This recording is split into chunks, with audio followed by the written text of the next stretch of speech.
Hot on the heels of the critical and consumer success that was Jedi Knight Dark Forces 2, LucasArts released an expansion pack. One that wouldn't just feature Kyle Katarn, but would mark the start of the Jedi Knight franchise beginning to integrate much deeper with the broader machinations of the Star Wars expanded universe by giving Mara Jade Skywalker a pseudo on-screen debut. Welcome to Holocron Horde, a channel with a simple goal: to play every Star Wars game ever made and find the best one. Today, we'll be looking at Star Wars Jedi Knight Mysteries of the Sith, an expansion pack that looked to evolve and iterate on one of the most beloved Star Wars games ever released. We're going to talk about the history of the game, the gameplay itself, the plot, whether it's Legends or canon, whether parts of it could still be canon, and most importantly, is it good? Is it fun? If you like this video, like the concept of the channel, or just like Star Wars lore as a whole, please consider liking, subscribing, and leaving a comment. You can write whatever you want down there. You can write papaya for all I care. Every engagement helps more people see the video. Something like 95% of the people who watch aren't subscribed, and just clicking that little button is also really helpful. Okay, enough of that. Let's Scooby-Doo this and solve the mysteries of the Sith.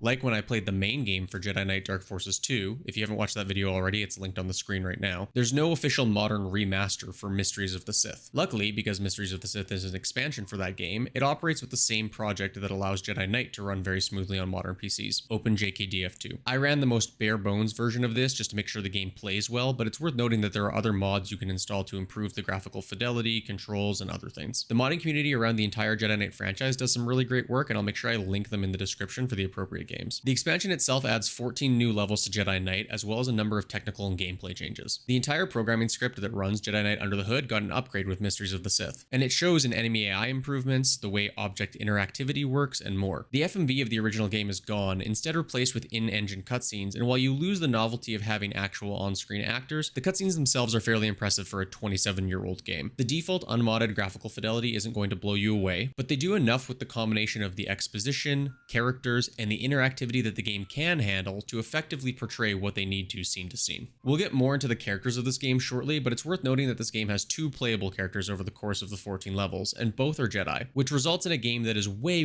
more focused on lightsaber combat than Jedi Knight 2 was. While lightsabers were present in Dark Forces 2, and you did occasionally face other enemies with lightsabers in the form of bosses, you definitely feel the enhanced presence of them here, particularly on the game's final world, where you travel to the Sith world of Dromund Kaas. There are a number of new enemies and creatures in Mysteries, including a Rancor fairly early on, but 2 of the most notable for me were the lightsaber-wielding guard statues and the very deadly Vornskir, basically force-sensitive tigers that can really clean your clock when you're fighting them. The lightsaber isn't the only way you get to flex your Jedi training in the expansion either. The game features new and returning force powers, doing away with the light-dark split of Jedi Knight in favor of one holistic set. Force powers remain fun, but like Jedi Knight, you're locked into your choices after you make them. So if you want to change up your force powers, you either need to start a new file or open up the console to mess around with them. The level design will feel familiar to Jedi Knight players. They're fairly linear, although I did interestingly feel like I completed one of the asteroid levels in what seemed like totally the wrong order, and it led to an early feeling of me going, wow, this feels like this has a ton of freedom compared to Jedi Knight, and that feeling didn't last. And while there are 2 characters you play as in this game, don't confuse that with more modern games where you take on multiple characters and are swapping level to level. The control of the characters and story is also very straightforward, in that you play as Kyle for the first few levels and then swap to Mara Jade. In fact, let's maybe just start talking about the story.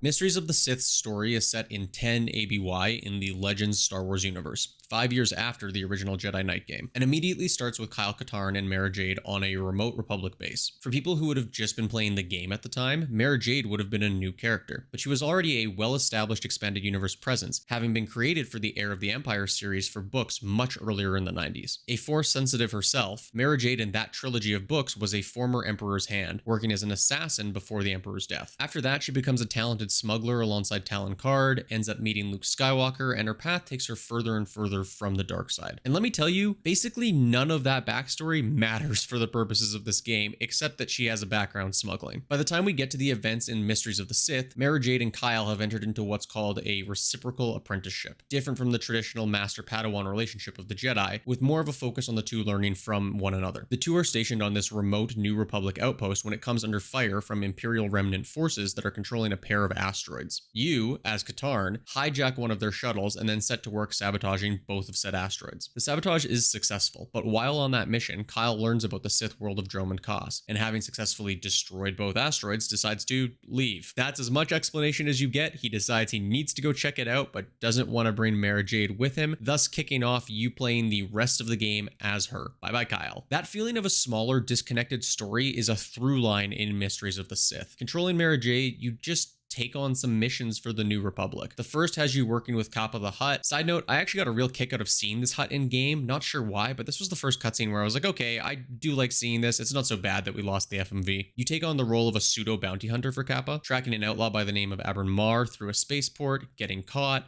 breaking out, fighting the aforementioned Rancor, and eventually retrieving the device that Kappa had you wanting to get in the first place. When you finish that arc, you get dumped into a new mission, guarding a holocron being escorted by the New Republic. Your ship is attacked by pirates who steal said holocron, and you engage in a Jedi Knight staple, stowing away in a storage container to retrieve something. You ride it all the way to its destination, steal the holocron back, and escape. And look, if it seems like I'm glossing over narrative beats here, or all this seems simple, I'm really not. There just isn't a lot going. Actually, wait, I'm getting ahead of myself. Let me finish the summary. Then, after those two missions, Mara Jade finally goes, Kyle's been gone a while, maybe I need to go check on him, and travels to Dromund Kaas herself, a planet with a dark side presence so massive that it scares all your blasters into their holsters permanently, forcing you to go lightsaber only. You sneak past Force-sensitive statues, creatures, and lightsaber statues to discover a Sith temple, where you find Kyle now corrupted by the dark side. Unfortunately, like so many other Sith temples, Kyle's decided to become corrupted in a Rubik's Cube. You work your way through the temple, fighting Kyle a little bit along the way until you finally confront him. This final duel actually has a cool gameplay moment. Kyle tries tempting Mara Jade to the dark side, and you have to voluntarily jump off the level to refuse. And then in the resulting conflict, you actually can't win as a player. You have to get Kyle to the point where he is going to kill you, which you can do by just turning off your lightsaber. And he ends up stopping himself because of their bond. Having pulled Kyle back from the brink, the game ends. Although, notably, this event is the catalyst for Kyle pulling back from the Force and Jedi ways and returning to a mercenary life. Now, to get back to what I was saying, there isn't a ton going on narratively here, which is weird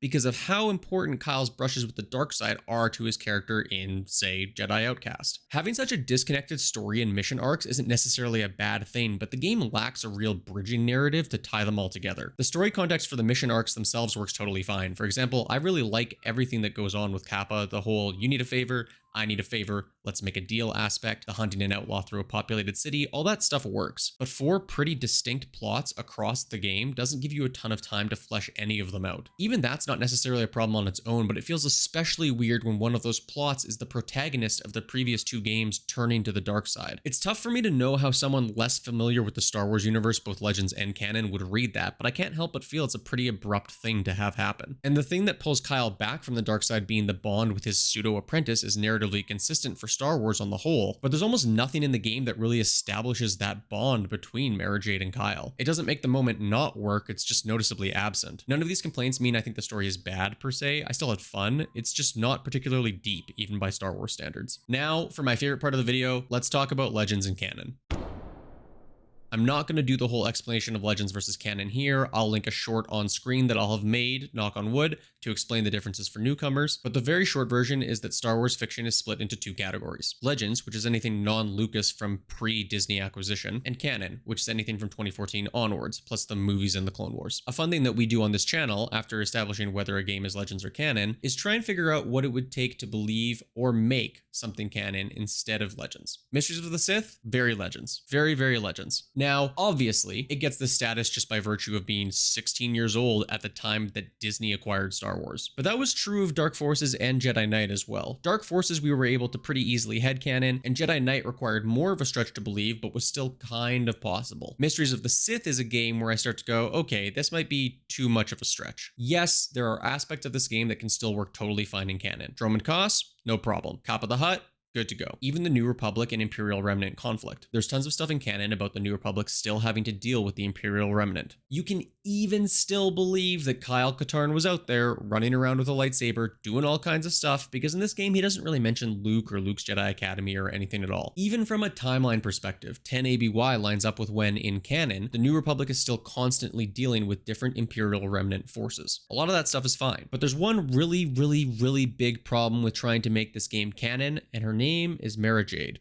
Now, I know in previous videos, I've tried to hold fast to a rule of if you stick to only what is seen in this game versus the expanded universe as a whole, is it possible? And by that standard, if you omit all of Mara Jade's EU backstory and just take her at face value from this game, so that she's basically just some smuggler also with a lightsaber that happens to be in this apprentice relationship with Kyle, yeah, you can do it. But I think Mara Jade is a character that's really, really hard to separate from her EU backstory. Her status as Emperor's Hand, her final mission to kill Luke Skywalker, her throwing in with Talon Card, and all of the plot of Heir to the Empire, it's all really kind of essential to the journey that Mara Jade goes on that leads her to this apprenticeship with Kyle. And sure, for the purposes of making it canon, you could strip all that away, but what you're left with really at that point is just someone with a lightsaber. She doesn't get enough characterization in this game for there to be more, not in the way that Kyle did in the previous 2 games. I wish that wasn't the case. People talk about whether or not they'll eventually make a canon version of Mara Jade. I generally lean towards no for a variety of reasons. I think you could make a version of her that's canon and still probably keeps a lot of her plot elements. Her being an Emperor's Hand could still work. Talon Card could still be out there in the galaxy somewhere being a smuggler king of some kind that just hasn't come up yet. I hope that's true. Maybe even there's some way that by the time we roll into Dave Filoni's Heir to the Empire adaptation, they could mix her in. But it would take a lot of massaging to make it work. In terms of if they were trying to canonize this game, you'd have to believe all of the stuff about Kyle Katarn existing, finding a lightsaber, becoming a Jedi, and more from the previous 2 Dark Forces videos on this channel. Still keeping in mind that he's very far removed from Luke Skywalker or has just never come up before. There's an ex-smuggler named Mara Jade also running around with a lightsaber doing missions for the New Republic around 10 ABY, which is for reference the year following The Mandalorian, Ahsoka, etc. And the rest of Mara Jade's character as we know her from Legends EU doesn't exist, unless Filoni's Heir to the Empire also ends up taking place in 9 ABY, in which case we learn about Mara Jade's history very rapidly before the events of this game. I mentioned this in Jedi Knight Dark Forces 2's video, but this game is where we start to have to really stretch our imagination, in my opinion, to believe that there'd be a way to make this canon. The next game, Jedi Outcast,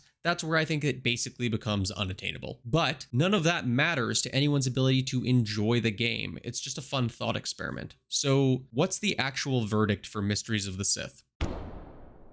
Jedi Knight Mysteries of the Sith is a fun game, and if you enjoyed Jedi Knight Dark Forces 2, you will likely also enjoy playing this. The gameplay is an incremental improvement in functionally every way, the greater emphasis on lightsaber combat ends up panning out pretty well, and the story is totally fine if a little disjointed. This is far from a bad game. In fact, I think it's still pretty entertaining to play. I struggled a little bit figuring out initially if I wanted to consider Mysteries of the Sith separately from the game that it's an expansion for, but ultimately decided it was probably valuable to know if it was worth playing just the expansion, in case Dark Forces 2 wound up being bad. This doesn't set the precedent for DLCs or anything else in the future, to be clear. Ultimately, when I consider it against the other games on this list, is it top half or bottom half? It's so much like Dark Forces 2 that I ultimately think it still feels better than the original Dark Forces, although that was a very good game in and of itself. But it also suffers from the same problems as Dark Forces 2, like not giving you a ton of freedom to explore the Force powers in a single playthrough, and potentially committing to some pretty bad decisions. It sharing those weaknesses, combined with a narrative experience that I feel suffers from lacking a strong overarching theme, leads me to place it just below Dark Forces 2. And I mean just below, they're really close, so it barely ekes it out. I'm glad I played it though, because at the time of this recording, I actually just finished Jedi Outcast, and the events of Mysteries of the Sith are pretty important to how Outcast begins. But that's a video for another time. For now, thanks for watching, and may the Force be with you.